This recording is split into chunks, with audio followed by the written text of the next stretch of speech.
בוקר טוב, צהריים טובים וערב טוב, הנה החדשות מפי עבודתו של רועי כהן.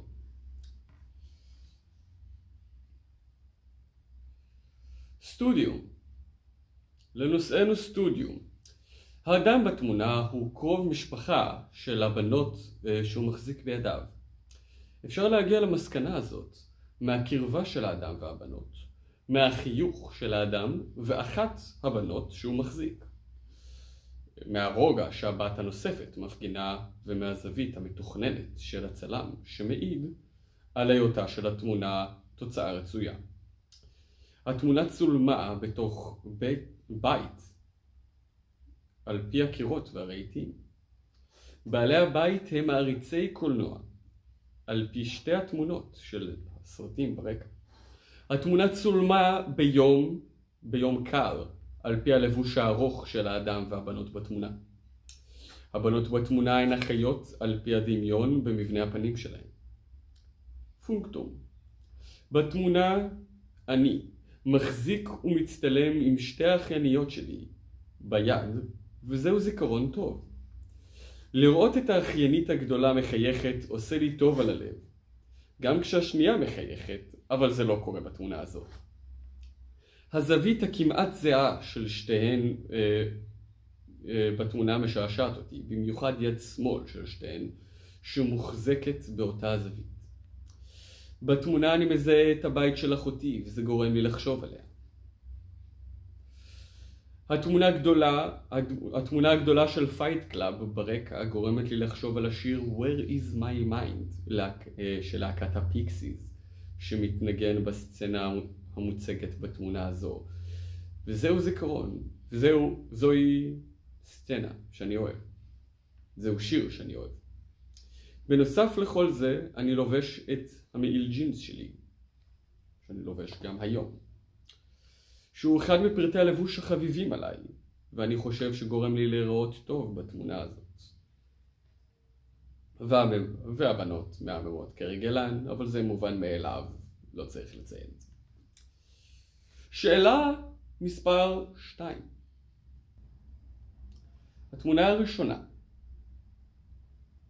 בניסיון הראשון כתבתי An uncle is holding his two nieces in his hands by the tummy. One of the nieces is 3 years old and the other is 1 year old.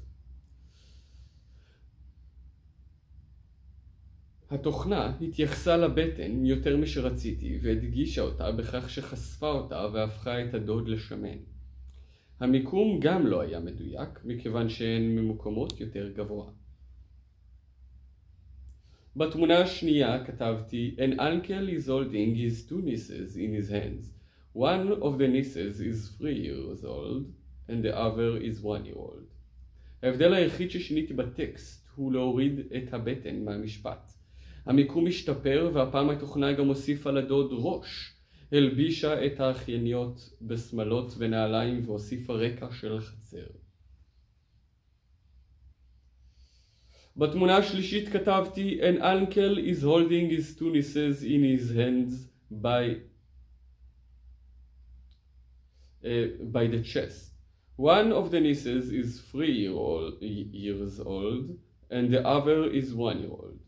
הוספתי את המיקום שבו הן אמורות להיות שוב, והפעם קבעתי אותו כאזור החזה.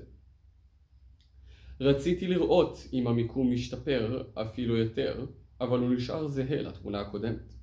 הפעם התוכנה הורידה לדוד את הזקן והשפם שנתנה לו בתמונה הקודמת, והורידה את הרקע שהיא הוסיפה. תמונה הרביעית כתבתי An uncle is holding his 2 nieces by the chest in his hands. One of the nieces is 3 years old and the other is 1 year old.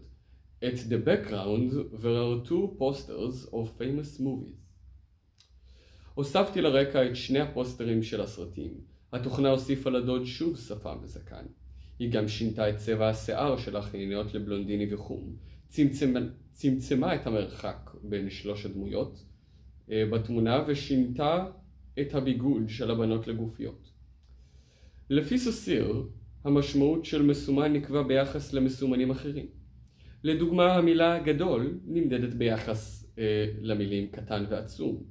גדול יהיה קטן יותר מעצום, אך גדול יותר מקטן. ההבדלים בין המסומנים של המילים הם מי שקובעים את המשמעות המדויקת שלהם.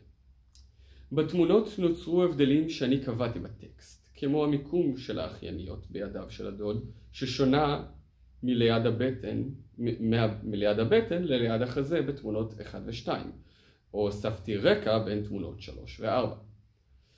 לצד ההבדלים שהתוכנה עשתה בעצמה, בכך שהשלימה את הפערים שלא ציינתי מלכתחילה, כמו הוספת והורדת הרקע בין תמונות 1 עד 3, או שינוי הביגוד של כל הדמויות בכל התמונות. אם הייתי רוצה ליצור את ההבדל שנוצר לבד בין תמונות 3 ו-4 בקרבה של האחייניות לדוד שלהן, הייתי צריך לשנות בנוסח שלי את המילים by the chest ל-close to his chest. ההבדל בין by ל-close to הוא שיעשה את ההבדל. ציר הברירה מאפשר לנו לברור מתוך מספר אופציות דומות את האחת שהכי מתאימה לנו לסיטואציה, וציר הצירוף מאפשר לנו לצרף בין שתי אופציות שבחרנו כדי לקבל משהו חדש. דוגמה לציר הברירה ולציר הצירוף בתמונות ה-AI שערכתי הוא הציור של הדמויות בכל התמונות, אבל לדוגמה נתמקד בתמונה 4. הבחירה של ה-AI לתת לדמות בתמונה חיוך ולא כל זווית אחרת עם הפה היא בחירה בציר הברירה שנועדה להדגיש את היותה של הדמות שמחה בסיטואציה בה היא נמצאת. הצירוף בין שלושת הדמויות המחייכות יחד יוצר ביניהן קרבה שגורמת לנו להסיק, יחד עם בחירות נוספות כמו המרחק בין הדמויות כיוון כיוון המבט שלהן, זווית הצילום ועוד, שהם כנראה בני משפחה.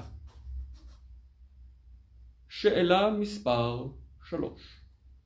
חיפשתי באמצעות התמונה חיפוש בבינג. לאחר מכן נכנסתי לתמונה בעלת קומפוזיציית צילום דומה. באחת הזאת ישנם 2 מבוגרים וילד אחד, ולא מבוגר ו2 ילדים. לאחר מכן נכנסתי לאתר הזה. נכנסתי לאתר של התמונה. באתר ישנן תמונות נוספות של המשפחה הזאת, והוא כתוב בשפה זרה. אפשר לראות קישור לאתר מתחת לסרטון. לקחתי מילה מהכותרת של הכתבה באתר וחיפשתי את המשמעות שלה בעברית בתרגום של גוגל. לא נראה שיש לכך תרגום, אבל גיליתי שהשפה היא טורקית. באנגלית המילה היא shared, שבעברית זה אומר משותף. לא ברור לי למה התרגום של גוגל לא מצליח לתרגם את המילה ישירות לעברית, אבל בעקיפין הצלחנו. שאלה מספר 4. בחרתי במוזיקת הראפ והתרבות הסובבת אותה כמיתוס שלי. בתמונה שלי עם האחייניות שלי התייחסתי לידיים השמאליות של שתיהן, המסמן, שמוחזקות בזווית מורמת קצת, ולליה, האחות הגדולה בצד ימין, גם מורמת הכתף. הזווית הזאת של ידיהן מזכירה לי את מחוות היד המקובלת אצל זמרי ראפ, המסומן. אותה אפשר לראות בתמונה שהוספתי מבוצעת על ידי האישה בכתום.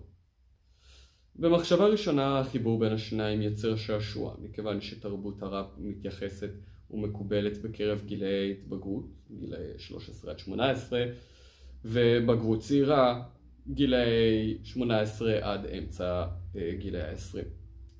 והקישור שלה לילדות קטנות מקשר אותה גם לילדות, וזה לא מתאים. המסומן יהיה זוג הילדות, והמסומן יהיה הילדות.